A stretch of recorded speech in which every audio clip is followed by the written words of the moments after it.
fortunate in having been born at the turn of, just before the turn of the century, and to have grown up in the early part of the 1900s.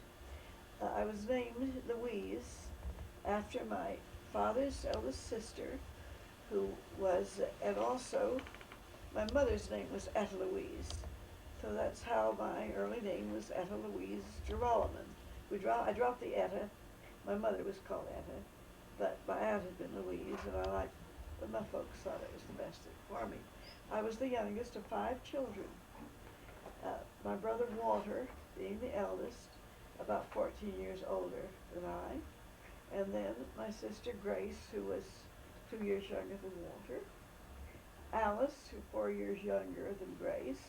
Then there was a brother, Theodore, whom we called Theo, that was 4 years older, 4 years younger than Alice, 3 years older than I. He unfortunately met with a tragic burning accident and died at the age of 4 when I was an infant, so I don't remember him. My parents, I grew up in a little town called, and was born, a little town called Belleville, New Jersey. Quite a beautiful little town in its earlier days on the Passaic River, which went to the edge of the town. Later on it became a manufacturing town and was not so attractive.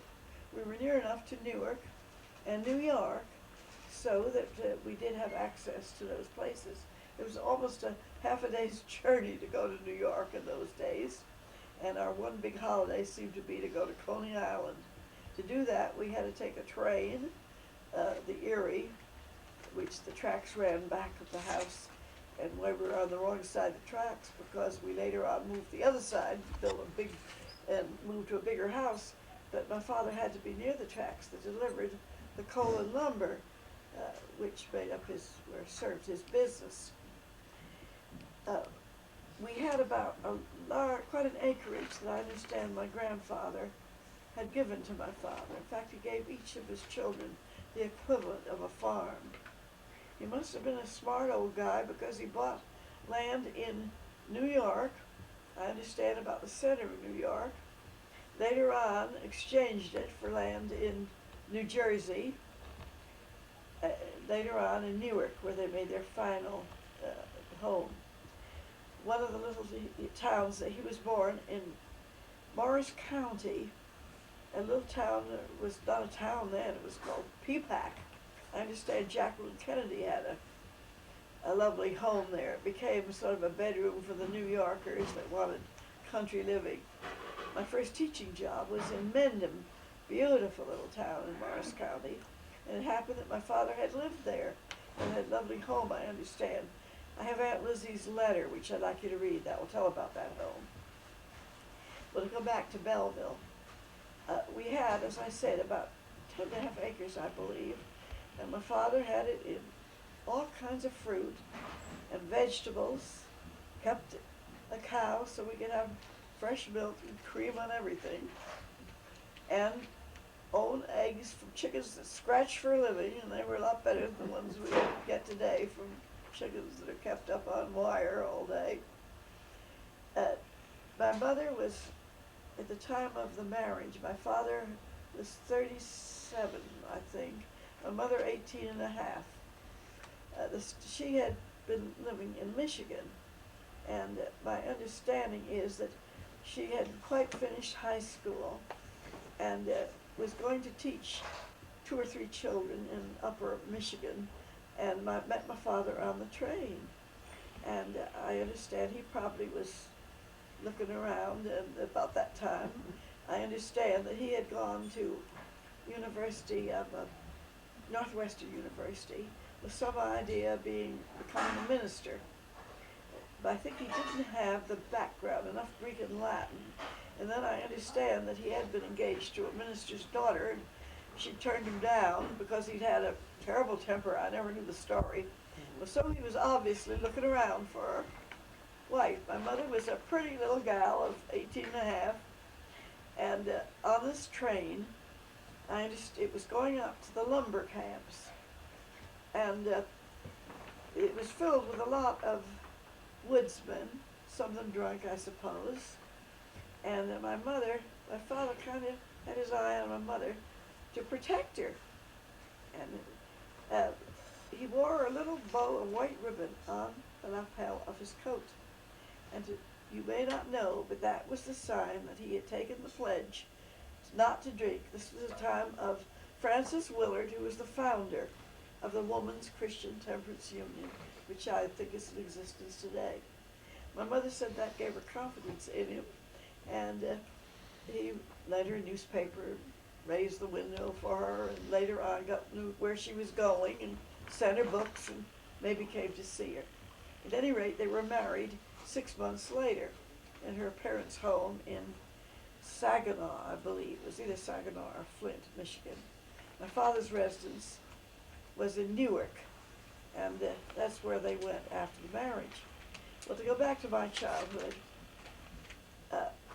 my sisters, my two older sisters, were always getting me to sing or to recite poetry, which was very easy for me because I memorized easily. My earliest recollection was of the Spanish-American War ending and being taken to Brooklyn to see the Dewey Parade. And I remember our friend took us. My mother didn't go, but I went with a friend of hers. And I remember staying, it was so long waiting for that coach to come along, horse and carriage, of course. And I said then it was just an old man with a white mustache. But I saw Dewey, and that's rather interesting. I think I was fortunate growing up in that time when we thought that would be the last war, there'd never be another war. We didn't realize that within 20 years, the war in Europe, World War I, we would be involved in. We didn't get into 1917, but 1914, the year I graduated from college, that summer was the year that the Grand Duke of Serbia was assassinated and caused the great conflict. I remember one song from that war. I believe it was from the Spanish American, and my sisters used to get me to sing it. I think it went something like this. One kissed a ringlet of gray hair, one kissed a lock of brown, bidding farewell to the stars and stripes just as the sun went down. That's all I remember. They taught me the Oh my darling Clementine, and I could give all the verses of that, but I will. Most of you know that anyway. My father liked recitation. He evidently had some practice of that, and he must have gone to Newark Academy. I can't where they live. Can't see how he would have got that background. He seemed to have more education than the rest of the family, and for that reason, I think I have a great deal to be thankful for, because he believed in educating his girls. Walter didn't have the chance. It was a great pity because his interest was music, and from the time he was very young, and my father wasn't interested in piano. And I understand that Walter and my mother saved their pennies and bought an old second-hand piano, and Walter took piano lessons from the best teacher in town, Miss Blewett, 50 cents a lesson. Well, Mother said he was about 14 then, and from then on, music was certainly his great interest. Mother said he'd come home from school and go right to the piano.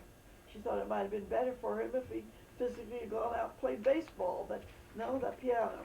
And I think, and Billy, you'd be interested in this, I think it was, what is the Dutch? William Tell, the William Tell Overture. That was his first showpiece. And he'd play at all occasions, probably at Sunday school entertainments, that type of thing. Because we had no radio, even no records. We had nothing of the kind.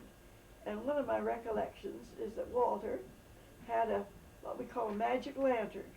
Consisted of a little oil lamp with little glass slides. And if you pushed them fast enough, it gave the illusion of motion.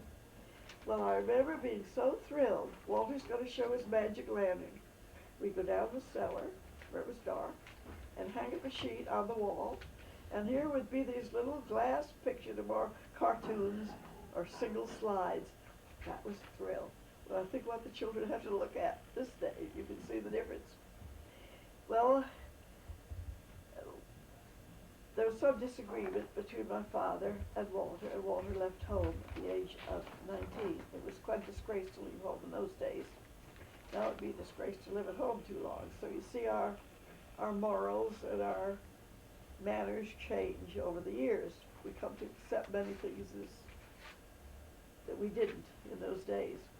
My sister Grace went to normal school. She graduated, I think at 16, began teaching the day she was 19. I think she was almost 17 when she finished high school. Alice eventually went to a kindergarten course in New York, ethical culture school. It was Felix Adler, if any of you know the educational background. He was one of the educators of that day. I think later became associated with the University of Northwestern University, I'm not sure, or University of Chicago maybe. I was always interested in the school. It was a graded school, even though it's a small town. Sometimes we might have 2 grades in one class, but we learned phonics. I learned to read without any trouble at all. I remember the phonics chart in the first grade. I remember what the first grade book looked like. It said Stepping Stones to English Literature. Mm-hmm. And it had a gray cover with wild roses and stepping stones on a brook. And I never remember having any problem in learning to read at all. I even remember one little poem that was in that first grade book. I probably liked it because it had a bassinet with a baby in it, and it had this famous poem by Tennyson. What does little baby say? No, what does little birdie say in his nest at peep of day? Mother, let me fly away. Baby, birdie, wait a little longer till the little wings are stronger than you two shall fly away. Baby, what does little baby say in her nest at peep of day? Baby says like little birdie, Mother, let me fly away. Baby, wait a little longer till the little limbs are stronger than you two can fly away. I think there's a great deal of philosophy in that. The mothers have always felt that way about their children. I think Tennyson whether he had that in mind, I didn't realize that till many years later when I had studied Tennyson in high school. The Idylls of the King is one. And I always remember a little verse of his that I've liked. Flower in the crannied wall. Let me see. I pluck you out of the wall. I hold you here in my hand.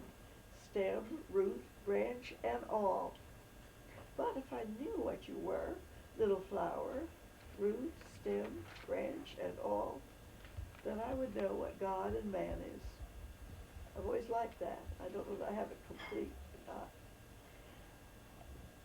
To go on from there, I always did well in school, and I had read so many stories about girls going to college that I wanted to go too. When Patty Went to College was one of those books. My folks wanted me to go to New York where I could commute on the train and come back. I remember, no, that wasn't my idea. I wanted to go where I boarded away from home. It's a little unusual because I was always I was the youngest and always had a beautiful home and plenty to eat, good friends, but I just wanted that experience of going away from home. And of course I qualified. I put my application in for several colleges. Vassar, Mount Holyoke, Bryn Mawr, and I thought the Vassar was the nearest, only 75 miles up from New York, and for some reason or other I was able to qualify. I had the 4 years of Latin that were required. You had to have 4 years of Latin degree, 3 years of a modern language. Everybody had German those days before the war with German. And so I had a founding in German grammar. When I got to college and went on with German, you had to discuss it, and that's where I couldn't yet talk.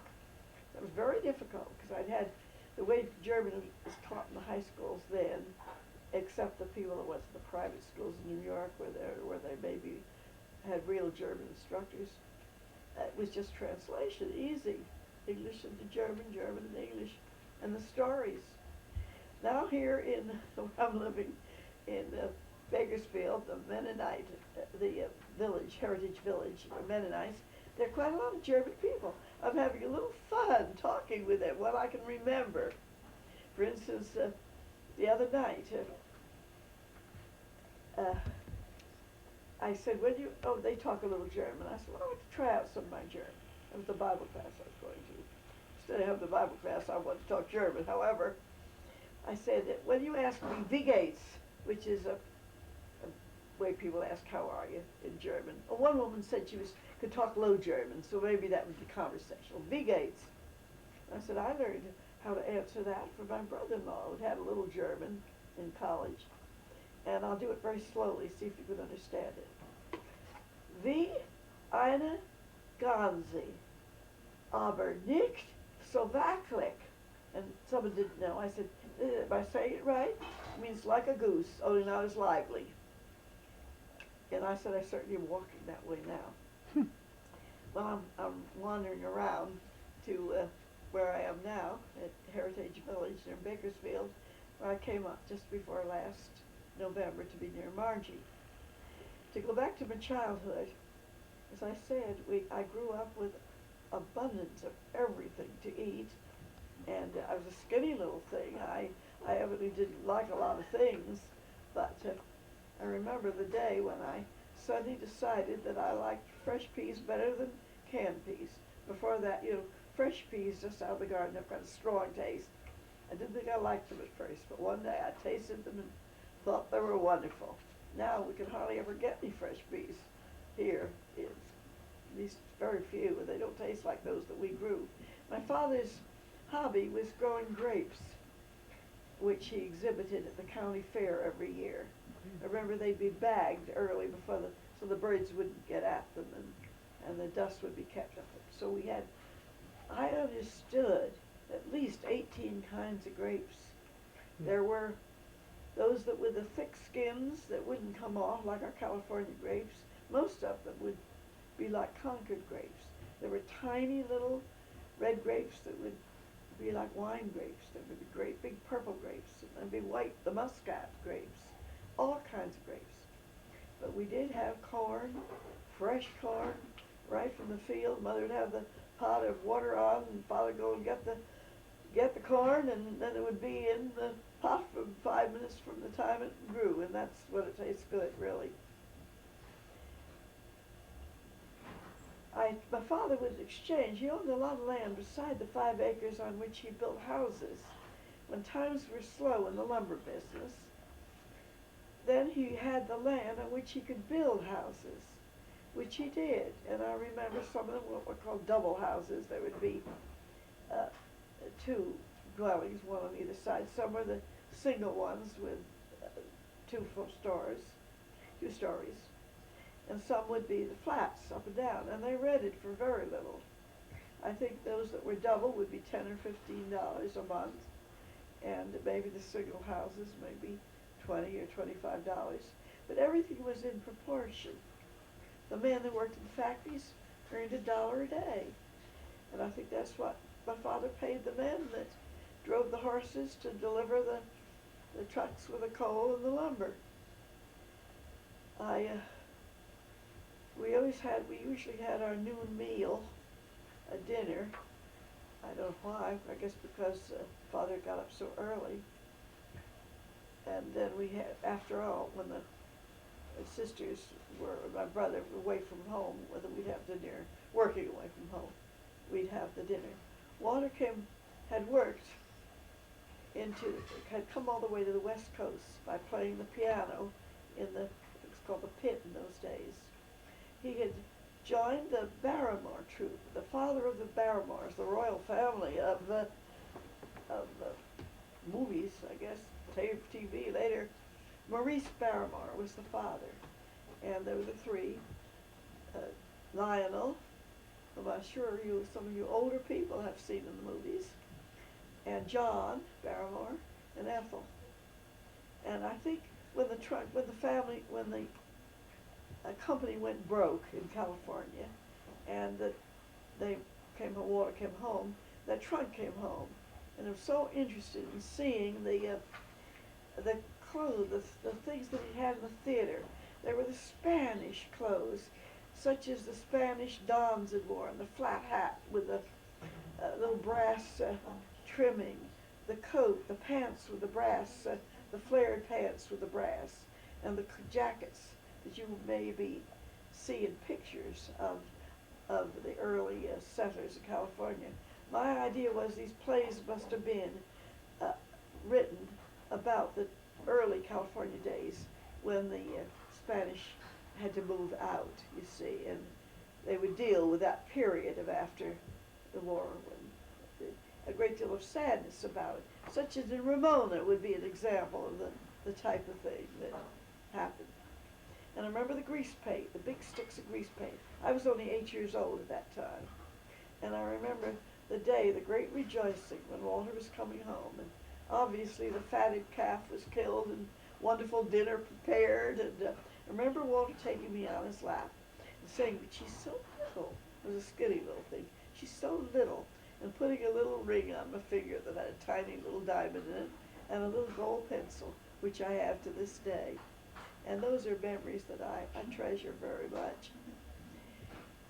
To go back into the family background, which I think you might be interested in, the earliest recollection that our earliest entry that we have of anyone on my father's side was a John Geralaman who came from Holland to northern New Jersey, a little town called Sparta.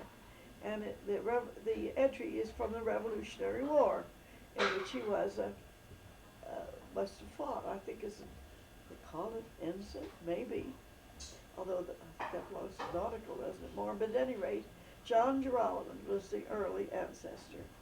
From there on, you see, that's how we happen to be in New Jersey. The family seemed to move in different places in New Jersey, northern New Jersey, and eventually down to Essex, Morris County and Essex County, where I was born. It's interesting to trace that family. Geralaman is certainly not a Dutch name, although the first names were Dutch: Nicholas, Henry, undoubtedly Heinrich.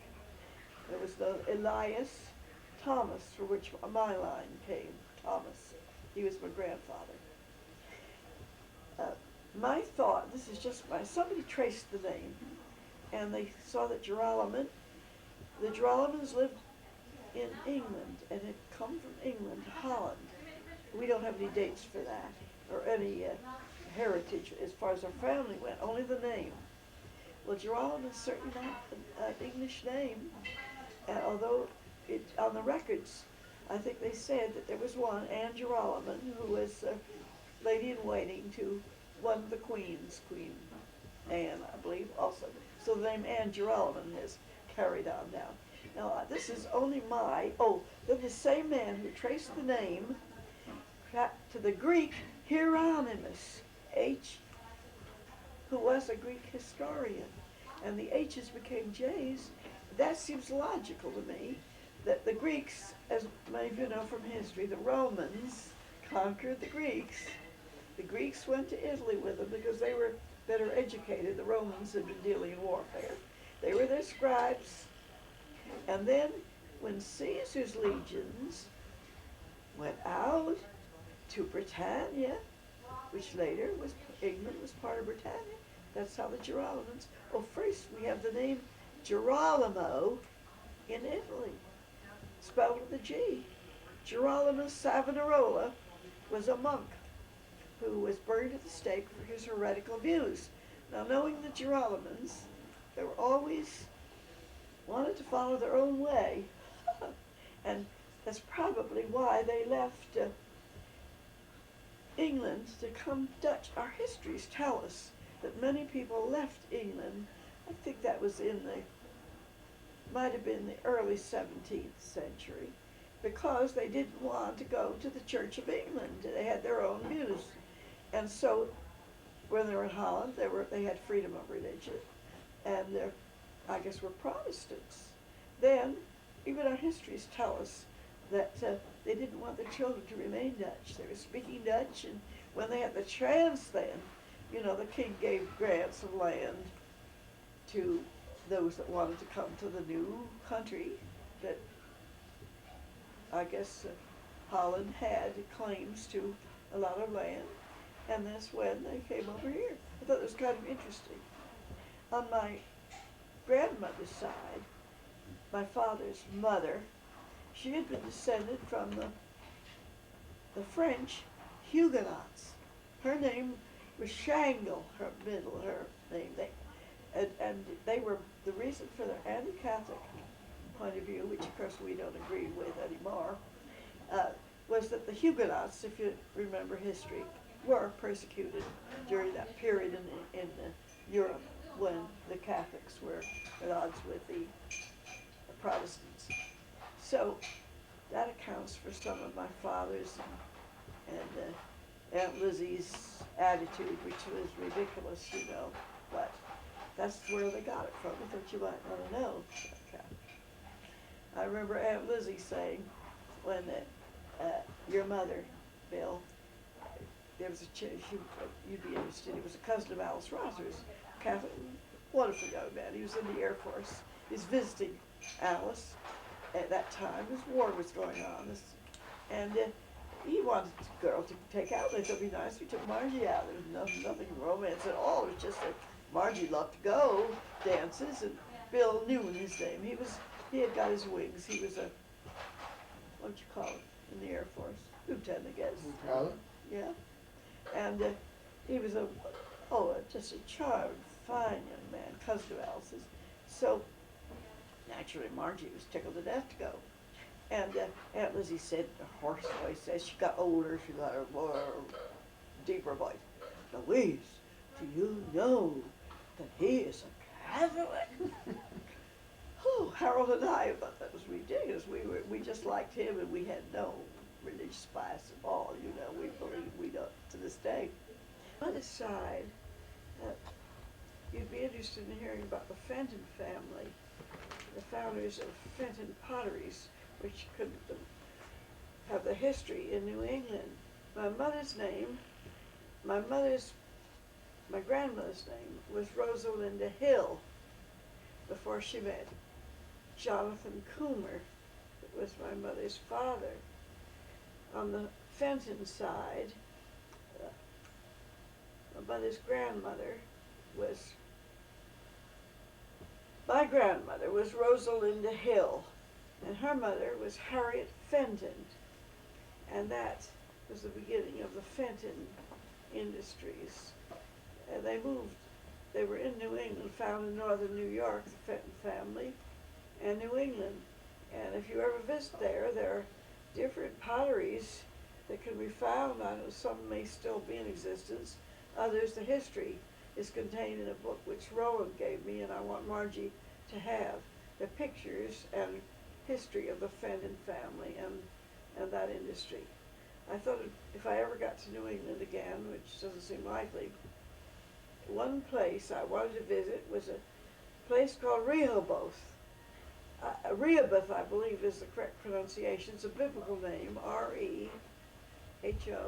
Rehoboth, and you'll find it on the map way down in the corner of, would be the south west corner of Massachusetts, just over the Rhode Island line. I thought it'd be very interesting to visit that little place if you ever go.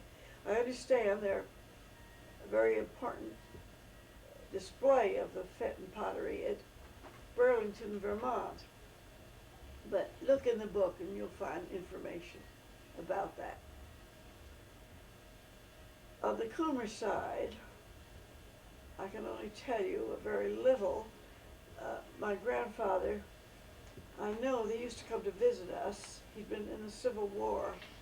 I guess it was easier for him to go away to the Civil War than to stay home and work on a farm with and support a family. He seemed to have had rather a hard time in that line. And that's when my Uncle Merritt was only a 15-year-old boy at that time.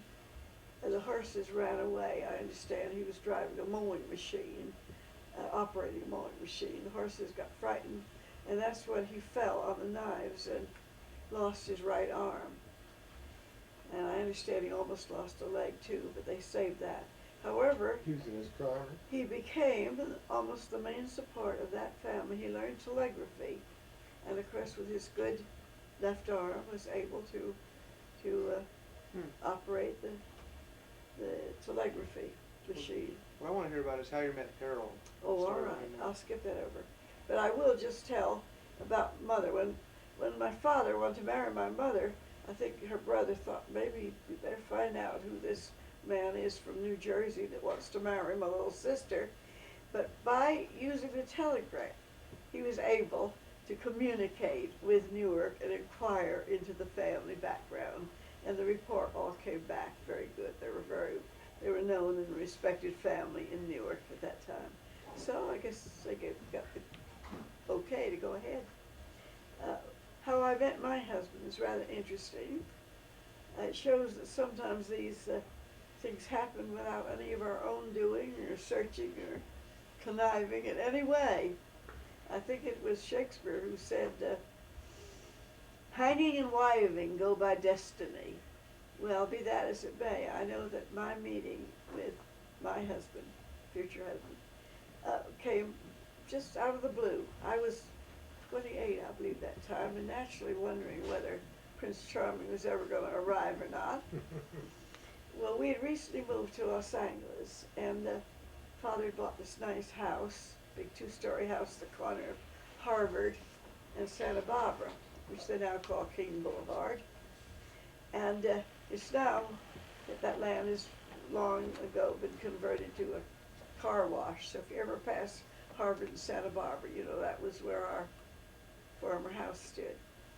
Well, Harold and his mother had come over to this country from England. His parents had recently split up, and Harold thought he said he wanted to come over and see what it was like. 'Cause it was so cold in the north of England. The wind blew over those marshes where he was working at the Barrow and Furness shipbuilding company. During World War I, he was doing, I thought, called war work that was exempt from military service. His brother had already gone with the English that first big drive at the beginning of World War I. And Jack has some knowledge of chemistry. I think he was underage, and he said he was older. I believe he was only 17 and claimed to be 18. At any rate, he was taken prisoner in that first big drive in one of the first ones at the beginning of that war, and was in the German camp for some years. He said the only thing kept him alive were the packages from home, so little food. But he said the Germans didn't have it either, so he never blamed them. Well, as I said, the parents had split up. They were not divorced, as I understand it, but just agreed to separate. And so when Carol decided to come over, he said he was going to stay for 2 years. He wanted to go where it was warm. He'd read about California, how warm it was, pleasant. He wanted a little adventure at that time. In England, he got about as far as he could in that job, senior draftsman for this company, Barrow, big shipbuilding company. So he came over, and funny that he arrived in New Jersey, very near where I'd been teaching, but I was not there at the time, but it was a few miles separate from where I had been in Morris County. I think it was Bound Brook where he went with friends he'd met on the ship coming over. But he wanted to come to California, but I guess he wanted to earn a little money first, and was in Philadelphia where he worked for Republican Oil Company. Republic, I guess it was, not Republican. Well, then the family decided to send his mother over. They said that she would be sorrowful with Harold out of the country, and so she followed him about 2 weeks. He told me later that he had wanted to be free of him for a little adventure, but he was wonderful to his mother. He recognized her position, and so she had come with him. And they were living in the southwest part of Los Angeles, where my mother and I were. Well, then we got a letter from Mrs. Marshall English friends in New Jersey, longtime friends of my mother, and the daughter was my special friend.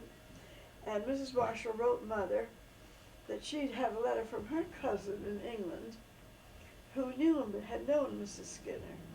And she wanted my mother to go and call on her. Felt she was a stranger in Los Angeles and would welcome maybe knowing my mother. And so the letter came and she said, oh, be sure to take Louise along. I understand there's a fine son with her. Miss Marshall, I always called her my fairy godmother when I wrote to her after that. So one time, the letter, Mother and I couldn't go. Grace was visiting from Sioux City, and we seemed to be so busy. I was working at the Broadway in the advertising department. I didn't want to go back to teaching just then. I couldn't stay in the city because I needed a fifth year. They wanted you either had to have a general secondary or a master's degree or a fifth year to prepare you. So we neglected to go, and then along came a second letter from Mrs. Marshall. Have you been to see the Skinners yet?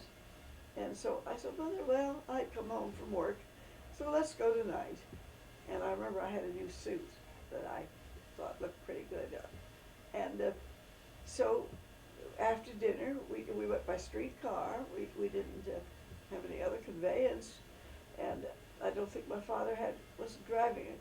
We did. He was the only one who could drive. We did have a little one of the old Fords, one of the kind you worked with your foot. I don't know what model that would be. What would it be? Model A? What came before the Model A? Model T? Model A? Model T. Well, it was the first one that came out where you pushed your Model T. foot. I don't know what you did with your feet. Three. Throttle or something. Three Yeah. And pedals. pedal. That's right. You did it with pedals. So as we went over, we had to take the one streetcar. I think we had to change, but they weren't too far away. I think it was 48th Street and near Vermont. And as we came up the pathway, the door had a glass window in it, as so many of those doors, those little old-fashioned houses did. And I could see two people sitting around the table. Mrs. Skinner, who was, I guess, doing some mending. And then there was a young man reading a book. Oh, I said, Mother, I sure like the looks of the sun. And he came to the door. We explained who we were. Maybe Mrs. Marshall we didn't telephone then. I don't know why. It seems odd. Maybe they didn't have any. I don't know. At any rate, we went to call and got to conversation. And then Harold took us home like a gentleman. Take streetcars to take us home. But he had a pass. He was working for Pacific Electric in the drafting department at that time. So it was a civil matter to get us home, and some way or other he indicated that he wanted to come see him, or I invited him. I can't tell you which. I probably indicated I'd find him very welcome visit, and I didn't hear from him. I thought, isn't that funny? I certainly didn't make any hit at all, as I thought I had. I was quite disappointed. But about 3 weeks, maybe after, the telephone, I answered the telephone. There he was. English voice, I knew right away who it was. And he said he'd been very busy taking work for the Masonic organization and studying evenings for that. And that's why he hadn't called me before. But he asked when he could come to see me, and I was smart enough not to say the next night. I said, well, I'm going to be busy for a couple of nights, but I said it at night. I think it was two nights away, 1 or 2. And that was the first visit and the beginning of the courtship and our eventual marriage. And this is interesting. Our first date was a hike to Switzer's Camp, which was, out from Pasadena. We went on the Pacific Electric red cars, and I packed a wonderful lunch. Chicken and brownies, I remember, and different things. And we wore hiking clothes. So that was when women, before they were coming to slap, all the kind of hiking clothes you had were kind of brown, cocky, looked like the people, like the soldiers wore in World War I. Cocky colored. They had cocky colored hats and kind of boots and laced up. Well, that's the way I was dressed. And I do remember this. that we ate our lunch sitting on a log. It's all very romantic, you know. But I sat on one end and Harold on the other. He said, why don't you get up a little bit closer afterward? I said, gee, I wasn't going to let you think American Girls were too easy.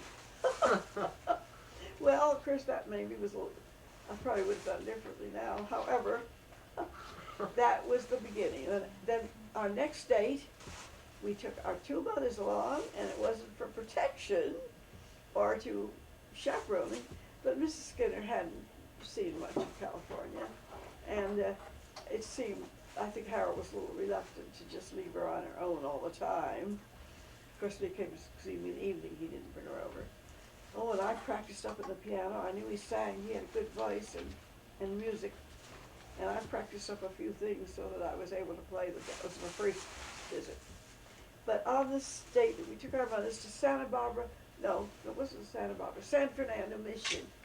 It was a beautiful place. I have a picture, I think, of that.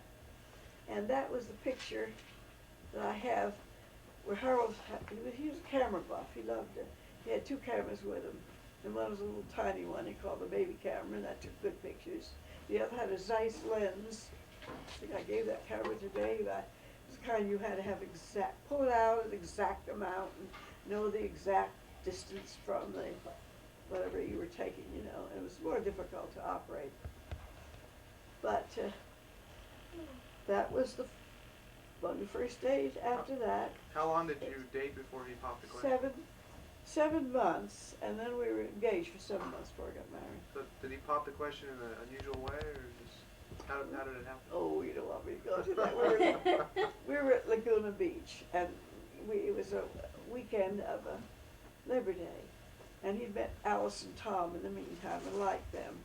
And Tom said Harold was he never cared much for Englishmen, but he said Harold was he liked him so well. He said he was the best Englishman he'd ever met. You know, I don't know why he had anything against English. Maybe he had some unpleasant experiences, but he and Harold took to each other right away. And they were good company. Alice and Tom, if you remember them, they had such a quick wit and a repartee going on back and forth. They were good company for anybody. So on this holiday at Laguna Beach, I don't know where the hotel was built. I don't think it was. We lived in Tent City. There was a tent city there, right in the main, almost in the middle of Laguna Beach. And Tom was did we cook? Did we have a stove? Tom was a good cook. We had a lot of fun whenever we went camping, because Tom would do the cooking. But Harold and I went to a movie that first night we were there, and it was called The Man Who. And I can't remember the movie at all or what it was about, but it was called The Man Who. Well, we laughed over that an awful lot. We walked on the beach, and we're on the sand, and that's when the proposal took place. Did he get down on his knees? No. You were on the beach in your bikini. Yeah. I have a picture of that too. You might be interested in seeing a little snapshot. Maybe Margie has that one. I'll give it to her for the grandma book or for Carol. Well, I don't know what else to tell you. We started housekeeping in a little house that my father had bought for $2,500, furnished in 1917. It was a cute little place with roses growing over the front door. We called it the Wee Hoose, after the Harry Lauder. Where was it? On Van Ness Avenue. And his mother and he moved in the house. That was the difficult part, because they didn't have a place to live, and the house was empty, and we weren't ready to get married for another 7 months. So Harold and his mother lived there, and then I came in as a bride, and that was a difficult situation in many ways. But it all worked out beautifully, because I was working the Broadway then a half a day, and then we had a letter from Jack Skinner, who wanted to come over. So Harold had done all right, so he was coming. And that solved the whole situation, because they bought a house then, or Mrs. Skinner did. She had. Can you tell us about Harold's parents? His parents? Yeah, his father. What did his father do? Well, his parents, I tell you, that probably caused difficulty in the marriage of his parents, because they moved in the mother's house. She owned a great big, one of those big brownstone houses, about three, you'll see the big three-story, and they all called her Ganny, and they all seemed to be crazy about Ganny. And when the mother, her name was Ada Hannah, Ada Clara Hannah Spear. And so they moved, she and Henry Edward Dorson Skinner got married. He was an only son. And they moved in that house. Apparently, his father retired early on what money he had. It was invested mainly in city bonds and that kind of thing. And Harold said that was a mistake for them to start housekeeping. They had 5 kids after that. And the grandmother seemed to be the big wheel in that house. She was a widow by that time. And yet she was working as a matron of an eye, ear, and nose hospital, eye hospital particularly. So she'd been working. Father had been a policeman, and that carried quite a lot of status with it. But he had died, John Spear, some years before. But so that house, when his father and mother split up, that house was sold, and then she was able to buy a little house over here, you see. Then Jack came over, and they lived together until he met Lucille, whom I had taught with in Iowa in high school. And so Lucille must have thought the hunting was pretty good. She came out to visit me, and then she and Jack fell for each other, and she eventually married Jack, you see. He went back to Iowa to get her. Well, Margie was a baby then, so it must have been about 3 years after I was married, because she was just walking, I remember that. And Margie, you talk so early. I was listening on the radio today, and people call in, this doctor, people ask about bringing up children, and when they speech. Well, speech varies. This little boy wasn't talking for 2.5 or something like that. The mother was worried. I thought, why don't you carry on a regular conversation? You could just talk to her about anything. And she said, I never remember any time when you didn't. You must have, and read almost as soon as she could get a little. Never stopped, as she. I either, probably because I was talking a lot. Well, I don't know where to go on from there. Oh, I could go on to my trip to England. Harold and I had always wanted to go to England if you want to.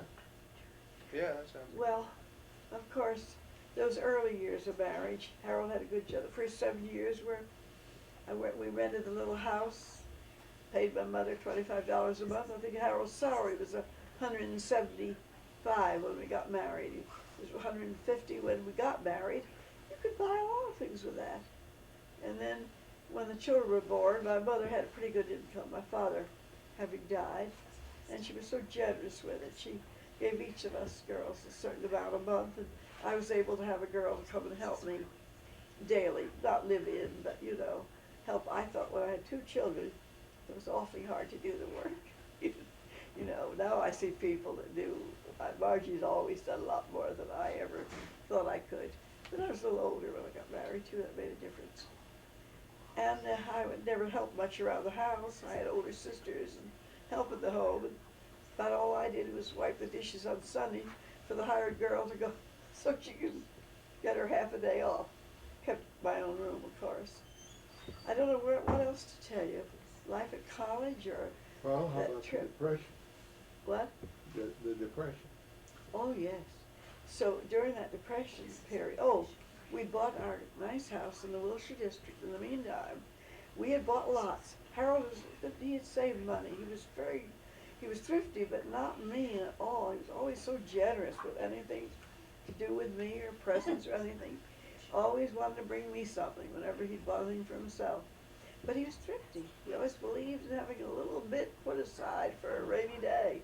And so he had saved some money in England, and then we had a wedding present. My father had given me a lot. I had started to buy so much a month, land. He was always buying land. So I had the canceled deed of that land for a wedding present. And we sold that for around $5,000, I think, land. And we bought How much land was that? Acre? I don't know. Funny, I can't remember. Isn't that funny?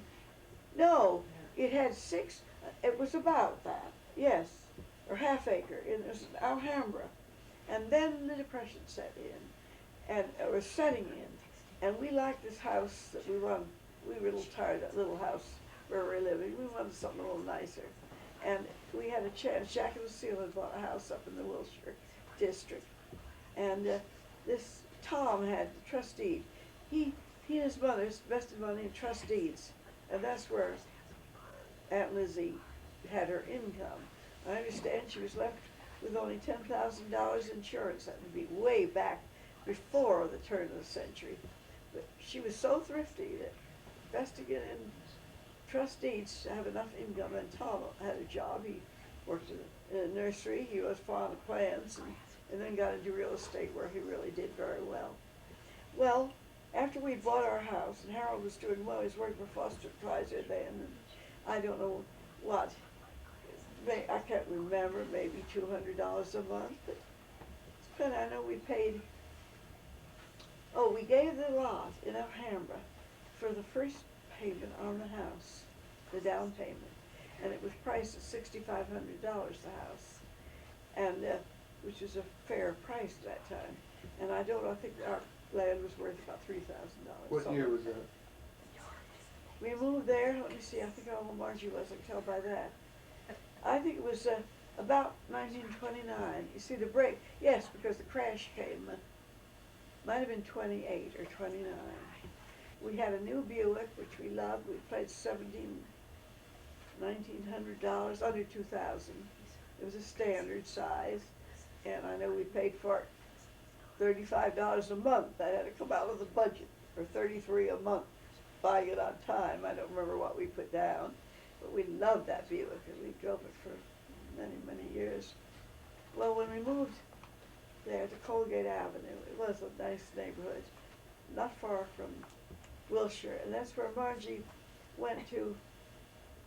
first went to I have to think a minute, whether you've gone kindergarten. Did you start kindergarten over at 42nd Street, Margie, or do you start at Carthay Center? Do you know? You went to first grade. You learned to read it. Yeah, but I met Marie, so I had to have gone to. Well, you went to kindergarten first at 42nd, and before we moved, right?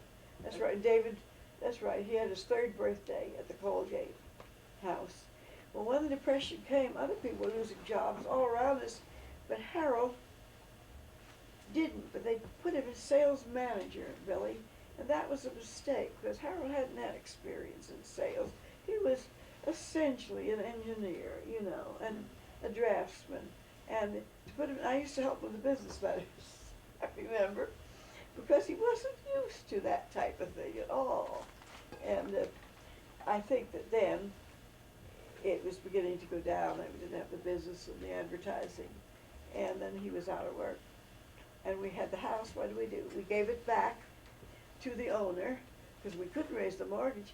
At that time, your mortgage came due. You didn't have an amortized mortgage the way they do today. You had to pay the whole amount that you owed. We didn't have it. Balloon? No, you had to pay what the mortgage was.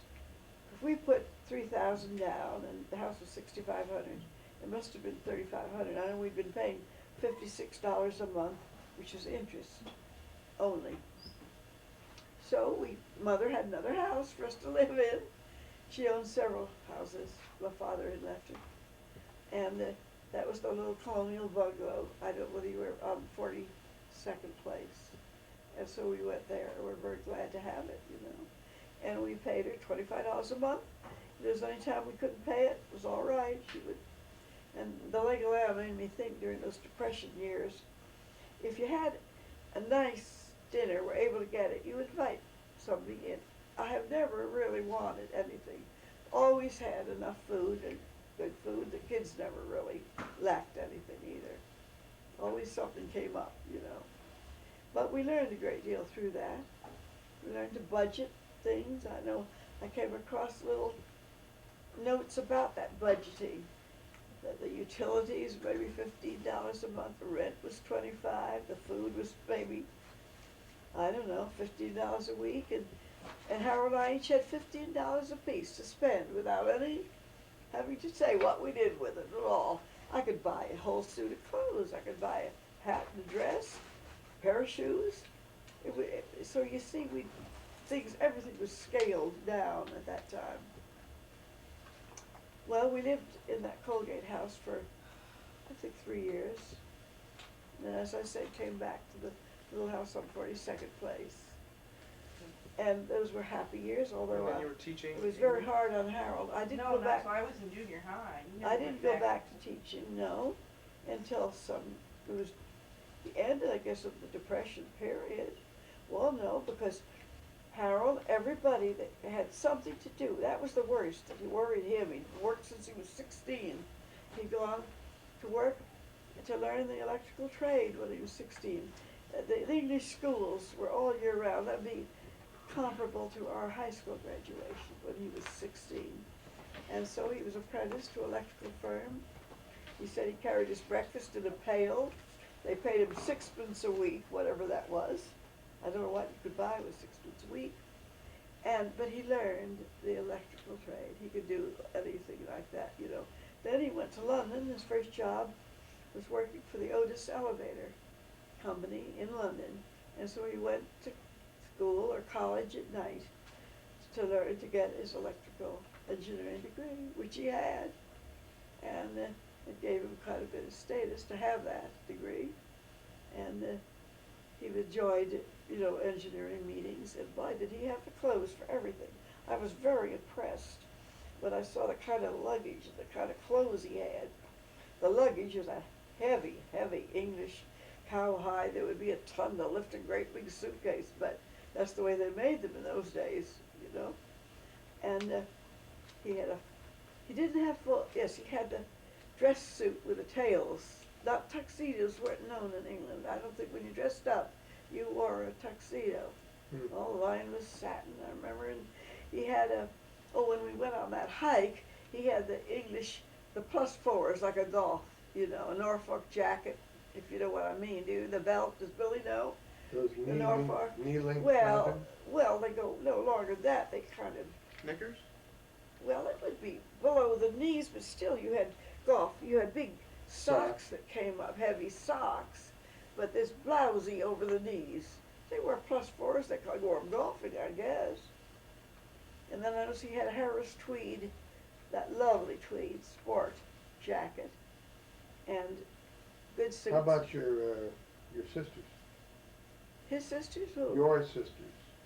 What about them? What about them? Well, who were they? My sisters? Yeah, name them. Oh, I did before. Didn't I, Alice Oh. Grace? I said Grace, did I say that she began teaching the day when she was 17? And then, And then Alice went to Ethical Culture School and in then New how York. about Aunt Allie? Oh, Well, the two Alices. Never said anything about Aunt Allie. Did you mean my sister no, Alice? your Aunt Allie. Oh, Aunt Allie. No, I didn't. My mother had the one sister, Aunt Allie, who never married but lived to be 103. And she lived. Cantankerous. She was kind of cantankerous. Wouldn't be. But Mother, I could see why. There would be sibling rivalry. Aunt Allie had had scarlet fever as a very young child and became partly deaf. My mother was much prettier. She was the youngest. And I understand my grandfather made a big fuss over my mother. Well, you can understand those things now in the light of modern psychology.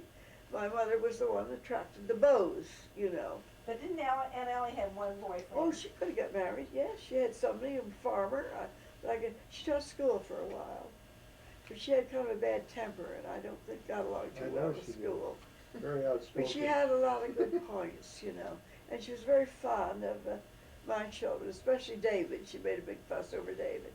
And of her She was little... always nice to me, Mom. Yeah, she was nice to both of them. But what I'm thinking about David, Yeah. that during the Depression, when we had so little money, David needed some shoes. And of her little income, she must have had a tiny little Social Security, I think she did, and lived with Mother, so there was no expense there. She insisted on buying David a pair of shoes. And Margie... Mom, she had a hair mattress. I remember that. I And didn't when know. I'd sleep with Grandma in her bed, and Oh. David would sleep with Aunt Allie in her bed on the hair mattress. I don't remember that I at do. all. Well, the old 'Cause mattresses... it impressed me that the mattress was made out of horse hair. Well, they did inside. make them. They thought that was good. It's supposed to be a good mattress. We didn't have all the felt. I was thinking it'd be kind of stickery, wouldn't you? Yeah. And we'd play cards with them, and they'd be doing their, making a afghan out of, Yes. And I crocheting. did. And she crocheted, and if ever I had learned to crochet, it would have been a big comfort. And Lizzie did too, when she couldn't hear. Aunt Lizzie became stone deaf, you know. But Tom was the idol of her life. But Tom, he was no namby-pamby kind of mother's boy at all. He was a very Aunt strong Lizzie was character. Aunt Lizzie was Tom's mother. Yes. And when they had their big house, Tom was very successful in some of the real estate deals. And do you remember that beautiful house on Hobart? The paneling in the dining room and the porch. It was called a Swiss chalet type, you know, a two-story with a little cupola kind of on the top and a porch that went around three sides.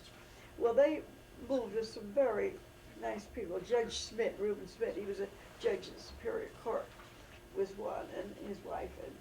And Aunt Lizzie was very fond of all those people too. She'd come down and sit right by Tom's side when they were playing cards, you know, and she. Yeah. Anything else, Bill, you think? I think that's interesting. I wanted to hear a little bit about the story of when you were little and you got in trouble with the big chocolate Easter egg. Oh, I have to tell about that. Oh, that would make a good Easter story to print in a children's magazine where they have little morals, maybe, and little stories about children.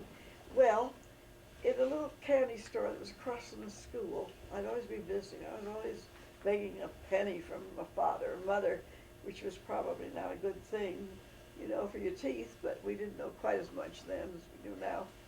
And I'd spend it. Around Easter time, there was a display in the window of a big rabbit with different kinds of eggs all around it.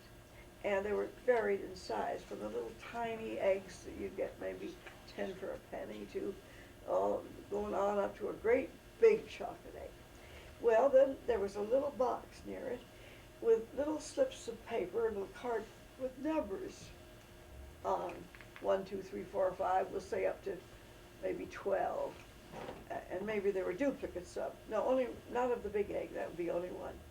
So for a penny, you give your penny and draw one of those slips, and if you drew a big number, maybe 10, you'd get 10 those tiny little eggs, or maybe 5, and then maybe you get if you do maybe a 2 or 3 or something, you get a bigger marshmallow egg.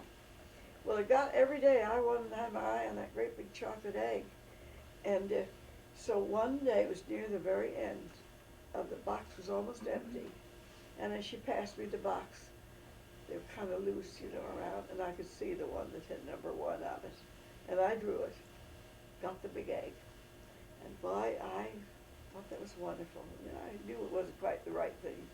So I was walking home from school with a friend of mine, I remember her name, Ethel Joel, and got halfway home, and I think maybe I licked part of the egg, the end of it or something, and we sat down under an apple tree on the way home. I said, Ethel, I just can't take this. I have to go back and tell Mrs. Morgan. Mrs. Morgan was the storekeeper. So back I went with the egg, and probably the tears going on. I says, Mrs. Morgan, I cheated on that. I saw the number 1. And she said, bless your heart, pat me on the back. You can have it. You go on. That's all right. I felt better. I've been wanting to send that in for children. You see, that goes back. Those are It's my like early, Abraham Lincoln in the my pen. early training. My father, well, parents both, very strict. Never told a lie. I can't to this day. I did though in Walter. I said I sure did then. But I didn't know. You know what I mean? I had no memory. I had no idea at 6 years old of what was happening and what was going on. At any rate, I'm thankful this day that I was brought up, you know, in a small town where your church was kind of your social life and the center of your activity. But my parents were really God-fearing people. And I was brought up, this Dutch Reformed Church was very fundamental. I know the 10 Commandments were read, and every Sunday I would go with them. I got kind of bored, you know, the sermons were so long and I couldn't understand them. I liked the hymns, I liked to hear my father sing. And we'd always open with Holy, Holy, Holy, you know, that you sing at your church. And my father liked the 99, or 99, was it? In the fall, there was one was out in the hills away, far off from the gates of gold. The sheep that had strayed away, you know. Well, that's the 99. I think you'll find it in your hymn book. You like that one too. But so many of those hymns I know today because I learned them there and in Sunday school. And my mother seemed to have a very simple faith, and her mother had been Methodist. So there was one of those schisms in the church where it broke in two, where one of the elders, I never knew what it was about, but I forgot if I ever knew. And this split up. Half of them stayed at the church, the other half left it, and my family went away. They evidently disagreed with agreed either with the minister or against this Mr. Brett. His name was Brett. I think of that. I think of Carol's little boy is called Brett. I think of Mr. Brett. I know exactly what he looked like. Little cocky little man. Well, so my family, I was an infant then, and that's why I was baptized in the Methodist Church. I was a year old, I guess. And there's a story in connection with that Margie knows, but I think it's good. We went back to the Dutch Reformed Church, and we called it the Reformed Church. I don't know, it was Dutch Reformed. I don't know whether we dropped the Dutch or not. It had been built, incidentally, by the Dutch in New Jersey. Revolutionary. I've got a little picture of it. It's back to the Revolutionary times, that period of the century, the 18th century. Well, as I say, we came back to the church, and every child that had been baptized in the Reformed Church was given a Bible at the age of 7. And so when my little Sunday school trooped up, it was in church time, and they made a kind of a ceremony of it. I wasn't up, because I hadn't been baptized in that church. So one of the men of the church, a deacon or elder or whatever, knew the family. They all knew each other. Louise, why weren't you given a Bible? I said I couldn't, because I was vaccinated by the wrong doctor. I don't think I was very smart. I would thought anybody wouldn't say, baptized by the wrong minister. I don't know the difference between vaccinated. You see, the reason I know these stories is because Grace was going to normal school, Trenton Normal School. It's now the scene of Trenton State College, but it was a 2-year course.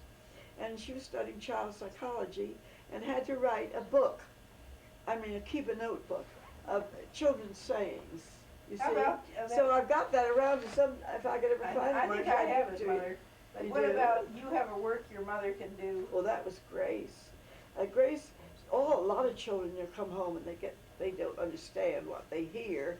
And I have some funny stories. Well, Grace, they heard her singing, dare to do right, dare to be true. You have a work that your mother can do. And we laughed. It was that no other can do. But she came home and sang that your mother can do. We said, well, that's what we did. We'd have a work that a mother could do for us. And didn't Carol get mixed up on one of them about Jesus? Carol sang, let me see. He is weak. Jesus loves me, this I know, for the Bible tells me so. Little ones to him belong. He is weak, but I am strong. And then I heard another funny one. My friend Jean Smith was Jean Lovell. Her daughter married, the daughter Nikki, her real isn't Marion, but they call it, after the aunt, they call Nikki. Nikki had married a Jew, a Sephardic. You know what the Sephardic Jews? They're ones that settled in Spain, you know. And they are quite intellectual. That's like Greece. Yeah, like Lily Nahama, she is Sephardic Jew. Yes, Spain. They were persecuted. At any rate, I guess I met him. He's very intellectual and nice fellow, I guess, as far as I know. I have more story there too. But at any rate, that little boy, smart, Joseph. They sent him first to a Jewish preschool, I guess it was, or kindergarten. And later on, he's in public school now and doing very well. And they said, well, what did you, he came on and said, what did you learn today? Well, I learned that God speaks Hebrew. and then I heard Dr. Schuler tell something funny. He has a little grandson now, that's 5 or 6 or something. And they asked him, was the Adam and Eve story? And they were questioning him, well, what did you learn? We said, I learned that you never must eat an apple that has a big snake in it. So you see, how Oh, kids dear. get them. Get 'em all mixed Yeah. up. Well, that's great, Grandma. So far, well, I haven't got into the poetry, but maybe can I have another session? Yeah, we can do another session. Yeah. Because that English, my trip to England, which I won, you know, on a TV program with Steve Allen. Steve Allen was first on radio before he made any appearance on TV. Yeah. This is. And he had this for teachers only, and it was radio, you see, it wasn't, Well, I'm gonna no, stop. waiting. And I had the opportunity, but wasn't able to go to meet John Burroughs. He is a well-known naturalist, of course it's of a long period, but he wrote about the birds and the bees and the flowers and lived in a place which he named Slabstones, across the Hudson River from Vassar.